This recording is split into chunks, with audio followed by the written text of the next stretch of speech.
right, and we are back with another episode, and today I'm joined by Ben Chase. How's it going, man? Good, man. How you doing? I'm doing good, dude. We haven't talked.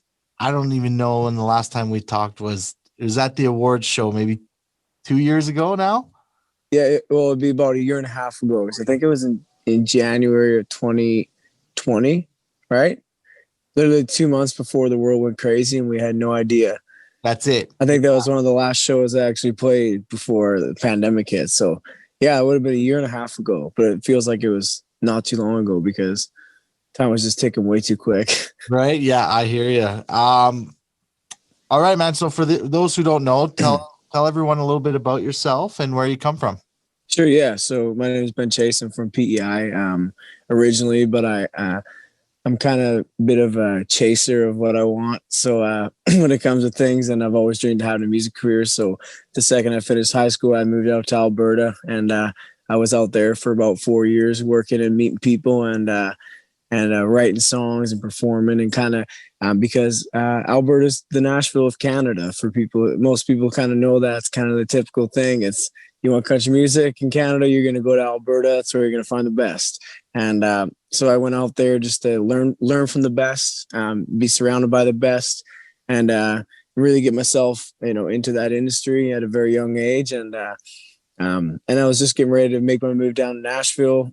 Finally, whenever the pandemic struck, so a couple changes in the plan there. So I moved back home temporarily for a little bit, but it ain't stopped me. I've just been here writing songs and doing everything kind of virtually like this. It's kind of different, like having chats over virtual, but that's what we got to do right now. But looking forward to kind of getting back to the normal life for sure.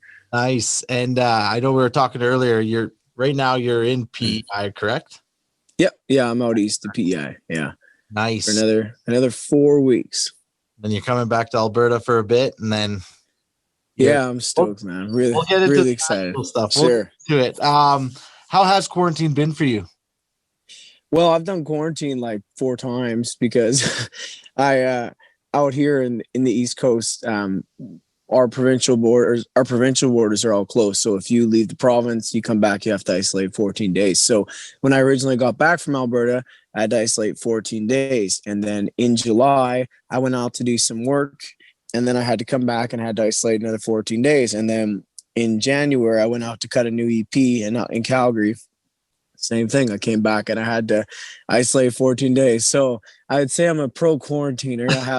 I have all my people lined up who bring me in my groceries, and I always like a month in advance before my quarantine line up like 2 writes a day so I don't go insane. Like I at least have like some kind of connection with other humans, whether it's via Zoom, but I try to like write like crazy through it. Helps time go by quicker, but I'm a pro quarantiner now. But it's been all right. It's been a year.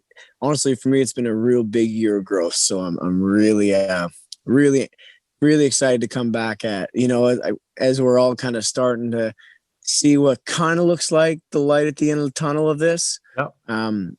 It's pretty exciting, and I'm super stoked to show kind of some of the new skills I've been working on. Awesome. And aside from having to quarantine a bunch of times, what do you say has been the biggest struggle for you? For me, it's been, I think just, it's honestly been like the restrictions, like trying to maneuver, like I said, going out to record. I had to work with different people this year, like whether it's been like, I couldn't use my regular team who I used for like a photo shoot or a video shoot because it's not like it wasn't worth the 14-day isolation, but to go all the way out and use my regular music video guy. So I reached out and got to work with some more local people, which was fun. It was good. I got to write with some more local artists here on PEI, which I never really got the option to do when I was in Alberta because we were always so busy and nobody really wrote on Zoom that much back then. So now that I'm here, I'm like, hey, let's start. So I got to reach out and kind of make like a bit of a new circle out here, which it's been different for me because you kind of get in the same circle for years. But it's been good to kind of make new friendships and connections while out here. But the restrictions have been hard. Like if things go on, like, if I have plans and I'm trying to plan a show, and then like, for example, we were planning a show here in PEI this summer, and my band's from Halifax that I use in the East Coast whenever I play shows out here. And and the restrictions just kept getting canceled. Like our bubble that we have, so you can travel between provinces without isolation. Yeah. It kept getting canceled and canceled. And then I had to like try to push my show back, and like props to the venues for working with me. And we didn't end up getting even able to do it. Like we were tried to plan a tour, and it's just like you just gotta kind of adapt and go. But if anything, I've learned to kind of like persevere, just kind of like keep trying, and something's gonna work. So even though the tour didn't work out, I'm hoping that maybe it'll work out this fall. For sure. And what would you say is one good thing that you've taken from all of it? I really got grounded again. I think that's something that I needed. Like I said, I moved out. I was super young. I didn't really like know much about life. I moved out, and I think I grew up really fast because I was like out there on my own. When I first got out, I really had like no friends, and now I have like a whole family, which I call in Alberta. But at first I was really young, and I learned a lot of lessons and stuff like that. But by coming home and just being around, I have a niece and nephew here now, and all my grandparents are here, and restrictions have been pretty decent in PEI the whole time because we're surrounded by water. We can monitor all of our or the way traffic comes in or whatever. Like everywhere people are coming in the airport, you got to get tested, you got to be screened, everything. So PEI has had their case numbers low, so I've been able to see family and like 10 or less 10 people at a household and stuff like that, and spend time around them. So it's been really grounding for me, and I think that's really starting to show in my songwriting this year, which is something that is a major thing for me, because that was what my biggest goal was, to go to Nashville to improve as a songwriter. But it's kind of funny because I look back and I think I may have improved more this year as a songwriter than I would have a whole year in Nashville, because I was home and surrounded. Like I was in a really good spot, even though I wasn't playing shows, like just being around kind of a lot of things that inspire me in life. And then on top of that, working on the craft has just been like, wow, okay, it maybe a blessing in disguise, because I think like I really had a really big year of growth. For sure. Now you can take that to Nashville. Totally, exactly. Now I'm like, hey, maybe it's just maybe the whole pandemic so I could be a songwriter. No, but all right. I'm sure it'll definitely help. Yeah. And okay, so yeah, the word on the street is that you were set to go to Nashville, move there full time. Then COVID happened. So tell us a little bit about that. Yeah, totally. So it came in kind of like I was supposed to move down there on April 1st.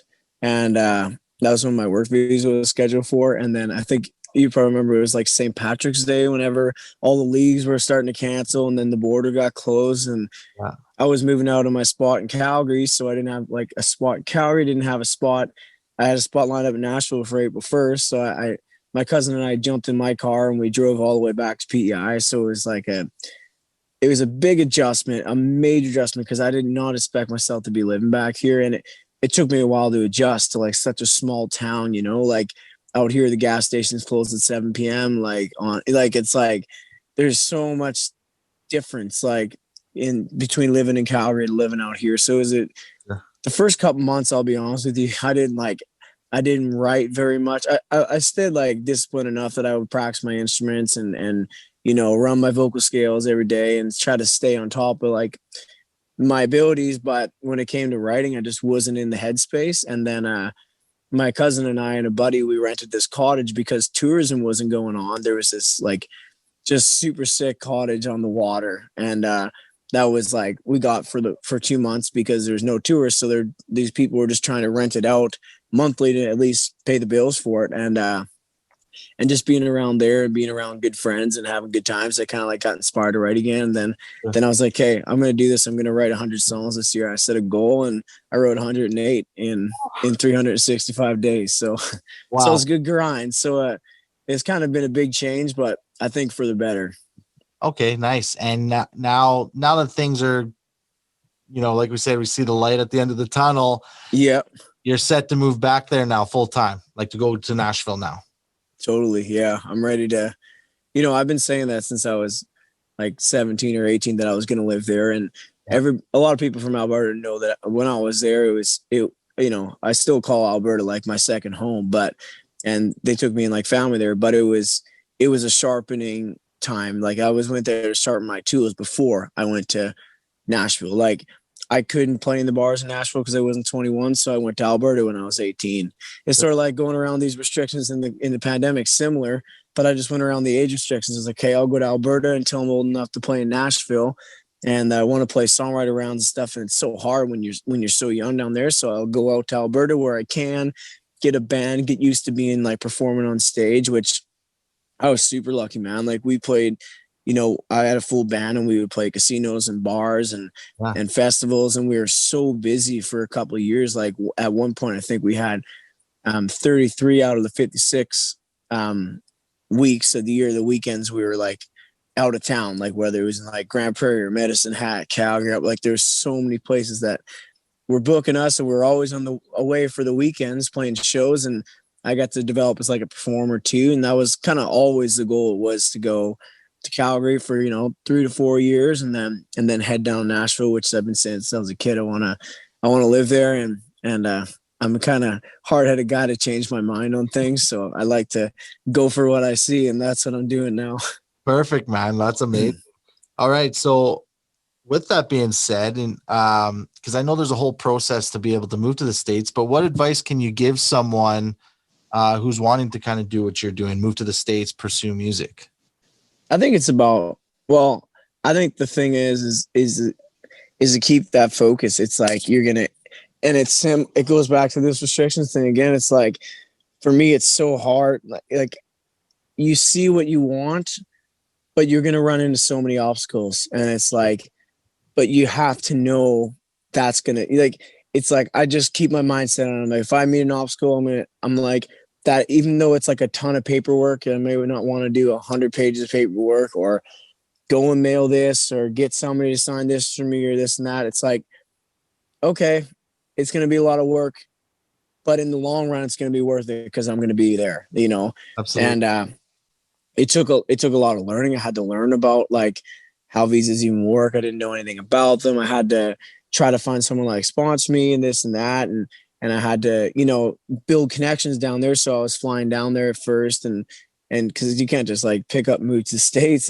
A lot of us wish we could sometimes and we just can't, so it's a little bit difficult, but it's like, whether it's anything, whether like you're like, this year I want to write 100 songs. Well, keep the eye on the prize. And it's like if you had some kind of goal like that, it would be like, even on the days you don't want to, you'll know you have to do it because you're going to get there and it's going to be rewarding in the end. Right. And I don't know if you know this about me, but like I'm a martial arts athlete, and I come from like a background of like wrestling and jiu-jitsu. And I was, I had a pretty successful wrestling career when I was in high school, like nationally and stuff. And I really think that I carried over into my music career on that note, because it's like, I always want to be the best in Canada and I'll work my butt off for it. Yep. And I think it's just the same kind of principles that you kind of got to apply in these kind of situations. It's like, it's not going to be easy to get there, whether it's some people's dream maybe just to play at the Calgary Stampede, and it's hard to play there, and you got to work and put your time in and dedication, pay your dues, and you're going to get that gig. But it's like, there's going to be a lot of no's, a lot of rejections, which I went through. And it's like, you just keep working and you don't stop, and it's going to happen. Right. Just like, I guess it's sort of like you're manifesting it. It's just like, you just know it's going to happen, and keep the end goal in mind. I don't know. Don't take no for an answer. Take it as a no. Absolutely. Absolutely, man. Yeah. All right. Well, let's talk music now. You have your newest single, Better, which is on your radio now. Tell us a little bit about that and how it came together. Yeah, so Better is the second song I ever wrote with my buddy Nathan Perry. I came across Nathan, who's now like, he writes with like a bunch of Canadians now, but it was funny how I met him. I was scrolling through the app TikTok, and I was scrolling down, and I seen this like video pop up, but it's like, hey, stop scrolling it. And he's like, I just wrote a song with my friend, I'm gonna play for you. And he's like talking real fast, and he played it, and it was like blowing up. Like it had like over 1 million views and like likes and everything. And then anyway, the way I seen it, one of my buddies sent it to me. He's like, you should record this. And I was like, this sounds way too good. Like a big artist is gonna cut this. Like I'm talking like a Kane Brown or somebody. But I was like, but I'm gonna try to write with this guy. I definitely want to write with him.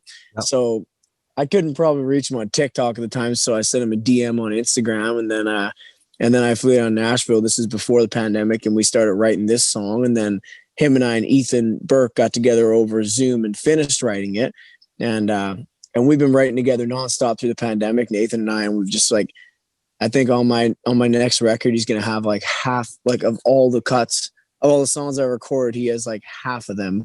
So or co-writes on half of them. So it's cool. I just like through social media and through, apps like TikTok and ways we can connect with each other to meet someone who's become like so substantial and like a writing partner for me in my career. Right. And I learned a lot from the guy. We learn from each other, and so many Canadians I know are now writing with him, which is so my pals now, which is awesome. Right. So, and then we wrote Better, and we knew right away it was going to be like just a smash. Like it was just such a groovy thing. And I played it for Maddie, my producer. He's like, oh man, he's like, this song would just be so much fun to produce because it had such a popular kind of vibe and summertime vibe.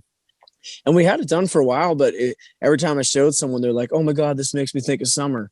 And we were going to release it. I released my last single a year ago, and I didn't release music for a year. I was writing, and we were just like, well, we could release Better in January or February, but every time I show somebody, they say this is such a summertime vibe. So I was like, I guess I'll wait. So I waited until the end of May and dropped it, and the response has been good so far. And yeah, it's kind of like a new side, a little bit of a different side of me, which I'm proud of. But it's kind of just a little hint of what way my music is kind of gonna go here the rest of this year, because we're just getting started. This is gonna be like the most music I've released in a year in my 3 years I've been releasing music. So Better is just a start, and it's only May. So we're going to be dropping a whole bunch of music this year. Perfect. That was going to be my next question. Is this the direction you're going to go with your sound now?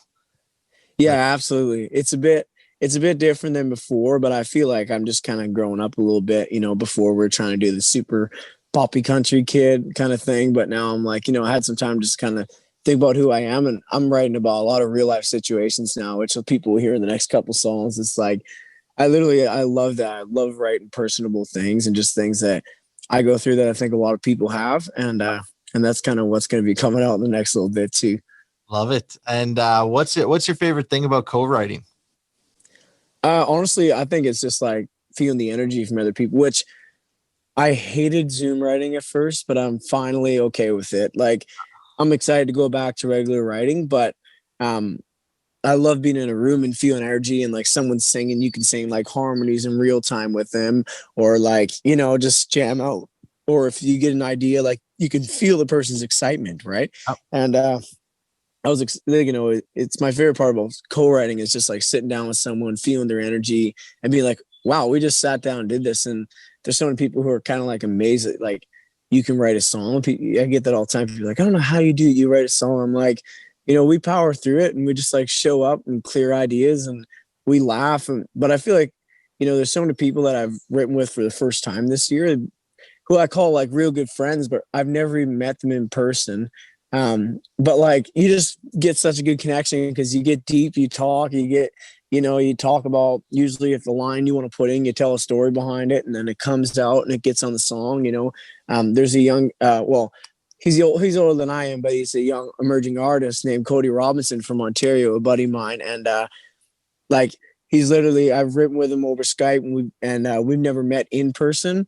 But like, we write over Skype all the time, and we became such good buddies. We never actually personally met, but he's literally jumping in my truck with me when I drive out to Calgary now. And we're finally going to meet, and he's going to come out to Stampede with me for a couple days, a party and hang out. So like, it's funny because we're such good buddies, and we've literally just met virtually, but I think it's the connection you can make with people, because you can't really I don't think you can go into a write and be like fake. Like, you can't really fake, you know what I mean? You can't, you can put on sometimes, and I say this often as a performer, you may be having the worst day and you get up on stage and you have to put on a smile and, fake that you're happy. Or you may have somebody come in that you really want to meet, and you may be having the worst day, but it's like, you got to put on a face and have the best energy you can, because it may be the only opportunity you get. But I feel like when you come into it, right, you really got to just bring what you are in the moment, because people can just read it in the room if you're not there, like physically, Right. Okay. And what would you say is the weirdest, most awkward way you've ever come up with a song? Is there an weirdest moment or a weird moment that you had where you're like, this is a song? Let me think here for a second. I'm curious because it's everyone. I'm like, has anyone ever had like just a weird situation? Like I know I talked with Mariah Stokes and she had one about a bartender that she didn't approach. So she ended up writing a song about him kind of thing. Right. So those weird moments. Yeah, that's fair. Well, to be honest with you, I'll go back to Cody. I think about this. Cody and I and Devin Cooper recently wrote a song, which Cody recorded. But it was very different for me. He came in with the idea of he's a bigger dude. And you know me, I'm a smaller dude. So and he came in, he's like, I want to write a song about being the bigger guy. And I was like, do you know how long I've wanted to write that from my perspective, like from being a small guy and how much I'd like to be the bigger guy? I was like, I feel like I'm the bigger guy quite often, but not in the physical sense, like the bigger guy is in like being the better person. Right. And then we ended up writing this, like, it's one of the like most proud I am of the songs that I ever did write. So I had, that was an instance. And also I was writing with Aaron Pollock and the New Law brothers. Yep. And we were writing, and those boys are all like 19 and under or whatever. And we wrote a song about having kids. And I say this every time I play this song. I think it's the best song I've written in the entire year. And I wrote, it's kind of a weird situation if you think about it, that Aaron Pollock and I, two young single strapping dudes, and then these three brothers who are all young wrote a song about having kids, which I think is like, and everybody who's here is just saying this song is incredible. And it's something we're going to probably pitch around a little bit. But it's sort of weird that the three of us wrote a song about having kids, but yeah, for sure. I guess you can see where our minds are, we're thinking about the future and stuff, but it's just kind of weird that I always say, I'm like, it's so weird that we wrote that song together of all the things we could have wrote about. For sure. Okay, perfect. Okay, man, what's the best advice you've been given so far in your career up to this point, I guess? I think for me, it's been get used to the lows, I guess. Like, it's like, don't take the lows to heart. For me, it was like, a lot of people start their careers like this and they just gradually build. But for me, I had like a ton of success off my first single.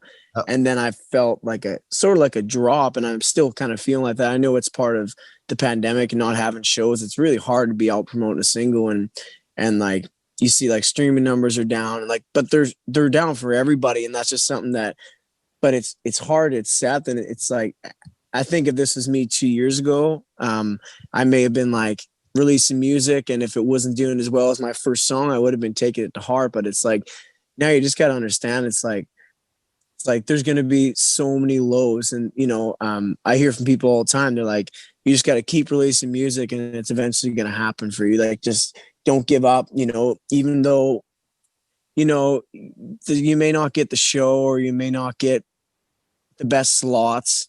It's going to happen if you keep going, right? It's like, just keep on trucking through it. And also try not to rush the process, Yeah.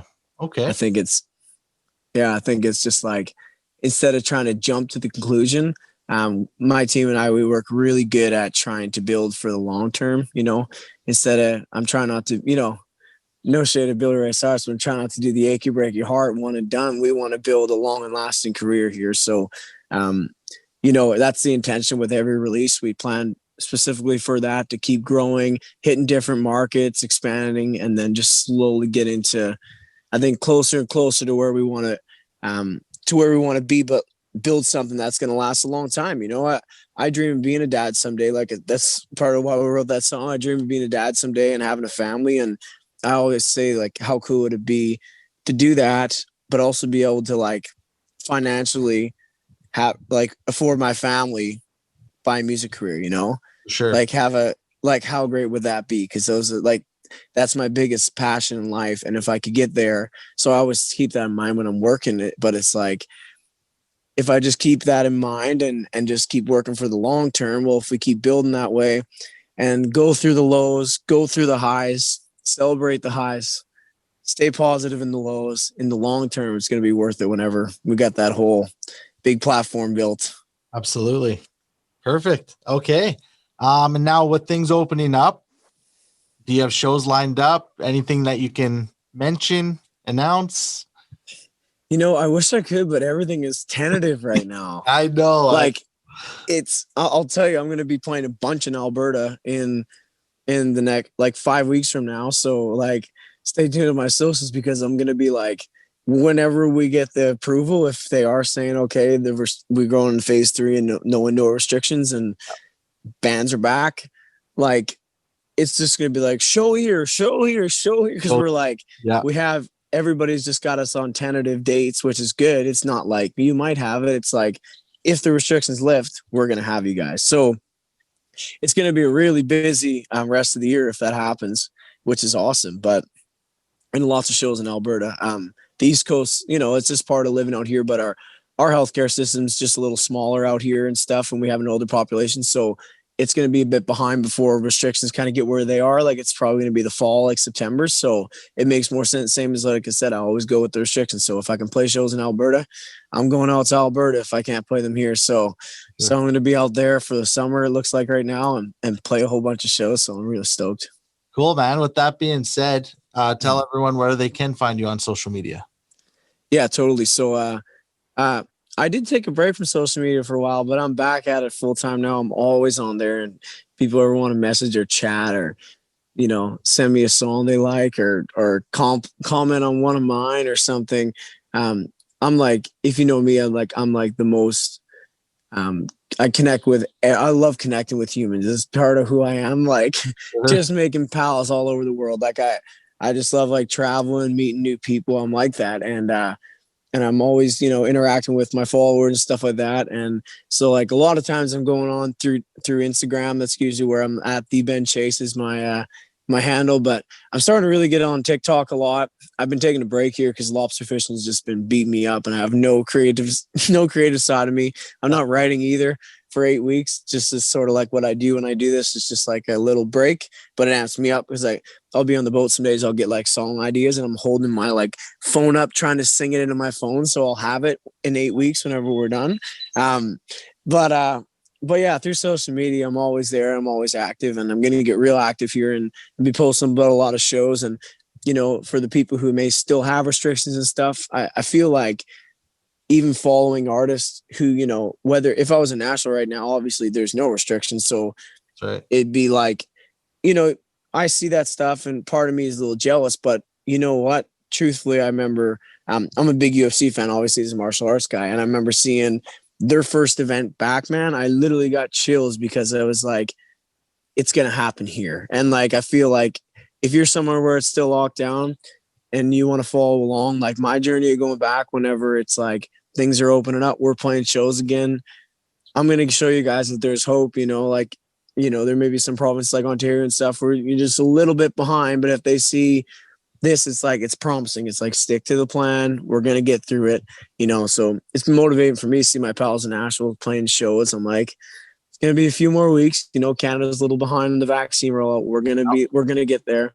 And, so I'm going to try to like give some positivity through that and try not to make people jealous who don't have it, but try to, you know, maybe drive them to think positive and like, we're almost there. We're almost at the end. Almost, man. Yeah. That moment where you hear the crowd cheer for the first time after so long. I can't wait. Moment. Yeah. I literally can't wait. I think I'm just going to forget the words. Cool, man. All right, guys, go grab Ben Chase's newest single, Better. And Ben, thanks so much for taking the time today. And yeah, thanks, man. It was nice to catch up with you too. You bet, man. And stay in touch. And when you're back here, let's meet up and hang out. Sounds good. Cool, man. All right. Take care. All right. Catch you later.